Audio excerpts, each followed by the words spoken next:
दोस्तों, क्या आपने कभी सोचा है कि अगर दुनिया के सबसे बड़े और ताकतवर देशों की बैठकों में भारत भी उस ऊंचाई पर बैठा हो जहां सिर्फ एक शब्द बोलकर पूरी दुनिया का खेल पलटा जा सकता है, तो कैसा नजारा होगा। सोचिए, संयुक्त राष्ट्र की विशालकाय बैठक हो रही है। मेज पर अमेरिका, रूस, चीन, ब्रिटेन और फ्रांस जैसे देश बैठे हैं और अचानक भारत भी उसी पंक्ति में एक नई ताकत के साथ उभर कर सामने आता है।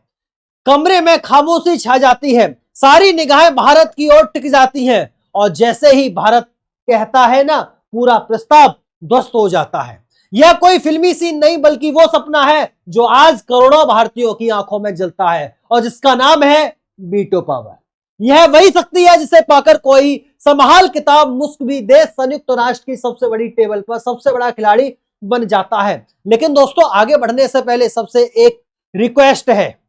अगर आपको सच में लगता है कि भारत को वीटो पावर मिलनी चाहिए, अगर आपको लगता है कि भारत की ताकत को दुनिया को मानना ही पड़ेगा, तो इस वीडियो को लाइक करें, शेयर करें और चैनल को सब्सक्राइब जरूर करें, क्योंकि आपकी आवाज ही असली ताकत है और यह मुद्दा हम सबका है।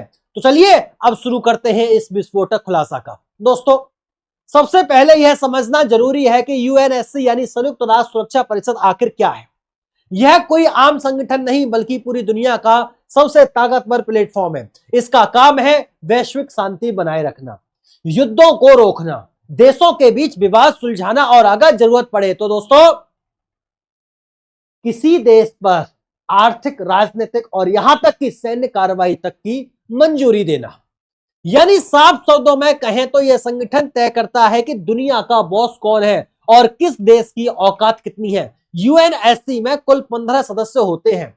इनमें से 5 हैं स्थायी सदस्य यानी 5 अमेरिकी, इनमें से 5 हैं स्थायी सदस्य यानी कि अमेरिका, रूस, चीन, फ्रांस और ब्रिटेन। और इन पांचों के पास है सबसे घातक हथियार वीटो पावर। अब वीटो पावर होती क्या है? सीधी सी बात है दोस्तों, अगर दुनिया का सबसे बड़ा फैसला भी हो रहा हो और इन पांचों में से कोई भी एक ना कह दे तो पूरा प्रस्ताव ध्वस्त हो जाता है। मतलब सारी दुनिया चाहे हां कहे, लेकिन अगर एक ने ना कर दिया तो मामला वहीं खत्म हो जाता है। यही वीटो पावर भारत चाहता है। अब सवाल उठता है कि बाकी 10 सदस्य कौन होते हैं?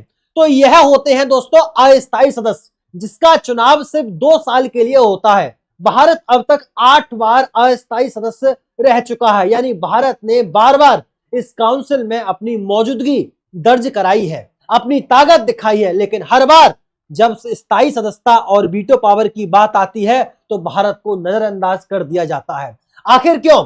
दोस्तों, यह सवाल सिर्फ हमारा नहीं बल्कि पूरी दुनिया का है। रूस, जो आज भी दुनिया की सबसे बड़ी सैन्य ताकतों में से एक है, उसने साफ कहा है कि भारत को अब स्थायी सदस्यता मिलनी चाहिए। रूस विदेश मंत्री ने यहां तक कह दिया कि दुनिया अब पहले जैसी नहीं रही, हालात बदल चुके हैं।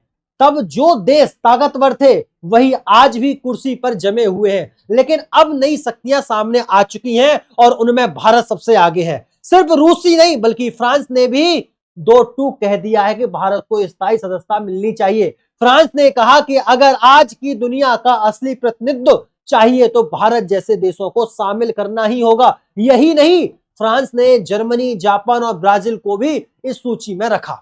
अब जरा सोचिए, जब रूस और फ्रांस जैसे देशों का सपोर्ट मिल रहा हो तो भारत का रास्ता इतना कठिन क्यों है?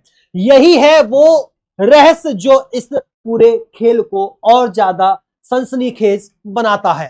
दोस्तों, यही नहीं, अमेरिका ने भी 2022 में साफ शब्दों में कहा कि वह भारत को स्थायी सदस्यता का समर्थन करता है। अमेरिकी राष्ट्रपति जो बाइडेन ने खुद इस मुद्दे को उठाया था। दोस्तों, भारत, ब्राजील, जर्मनी और जापान एक दूसरे का समर्थन लगातार कर रहे हैं। भूटान और मॉरिशस जैसे छोटे छोटे देश भी भारत के पक्ष में खड़े हैं। यहां तक कि संयुक्त राष्ट्र महासचिव ने भी कहा कि हां, अब समय आ गया है कि भारत को स्थायी सदस्यता मिलनी चाहिए। अब आप सोच रहे होंगे, इतने सारे देश अगर भारत के पक्ष में है तो आखिर पेच कहां फंसा हुआ है? तो सुनिए दोस्तों, सबसे बड़ा रोड़ा है चीन। चीन जो खुद स्थायी सदस्य है, वह किसी भी हाल में नहीं चाहता कि भारत इस क्लब का हिस्सा बने। क्यों? क्योंकि अगर भारत स्थायी सदस्य बन गया तो एशिया में उसकी ताकत कई गुना बढ़ जाएगी। चीन जानता है कि भारत की जनसंख्या, अर्थव्यवस्था, लोकतंत्र और अंतरराष्ट्रीय छवि उसे एशिया का असली लीडर बना सकती है। और यही चीन को सबसे बड़ा खतरा लगता है। इसलिए हर बार जब सुधार की बात होती है तो चीन अड़ंगा लगा देता है। अब आप सोचिए यह कितना बड़ा अन्याय है। एक तरफ भारत वो देश है जिसने यूएन के शांति अभियानों में सबसे ज्यादा सैनिक भेजे हैं। भारत वह देश है जिसने हमेशा वैश्विक शांति की बात की है। भारत वो देश है जिसकी अर्थव्यवस्था आज दुनिया में सबसे तेजी से बढ़ रही है। और दूसरी तरफ चीन है जिसने बार बार अपने पड़ोसियों को धमकाया है, दक्षिण चीन सागर पर कब्जा जमाने की कोशिश की है और भारत की सीमाओं पर तनाव फैलाया है। फिर भी वीटो पावर उसके पास है, भारत के पास नहीं। यहां पर सवाल सिर्फ भारत का नहीं है बल्कि पूरी दुनिया के लोकतंत्र का है। क्या आज भी वही पुराना वाला ढांचा चलेगा जब दुनिया दो हिस्सों में बटी हुई थी? क्या आज की हकीकत को नजरअंदाज किया जाएगा? भारत ने 8 बार अस्थायी सदस्यता के तौर पर अपनी जिम्मेदारी निभाई है। अब स्थायी सदस्यता से उसे दूर रखना है। कहीं ना कहीं राजनीतिक खेल खेल रहे हैं, नहीं तो और क्या है दोस्तों विदेश मंत्री जयशंकर ने संसद में साफ कहा कि भारत के लिए स्थायी सदस्यता हासिल करना सबसे बड़ी प्राथमिकता है। भारत लगातार 169 समूह देशों के साथ मिलकर दबाव बना रहा है, लेकिन दिक्कत यही है कि जब तक 5 के 5 सभी देश राजी नहीं हो जाते यह बदलाव असंभव है। और यहां पर फिर वही दीवार खड़ी हो जाती है, चीन की दीवार।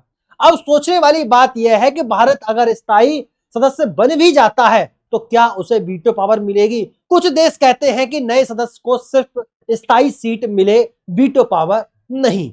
कुछ देश कहते हैं कि नए सदस्य को सिर्फ स्थायी सीट मिले, वीटो पावर नहीं, क्योंकि अगर और देशों को वीटो मिल गया तो फैसले लेना और भी मुश्किल हो जाएगा। लेकिन भारत का कहना है कि अगर उसे स्थायी सदस्यता मिलती है तो बराबरी का हक भी मिलना चाहिए, वरना यह अधूरा न्याय होगा।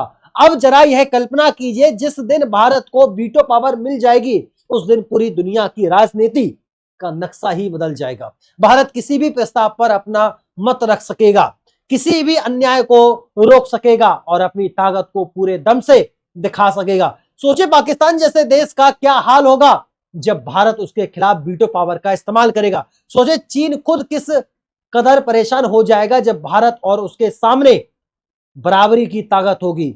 यही डर है जो आज भारत के रास्ते की सबसे बड़ी बाधा बना हुआ है। दोस्तों अब तक भारत ने 8 बार अस्थायी सदस्य के तौर पर काम किया है।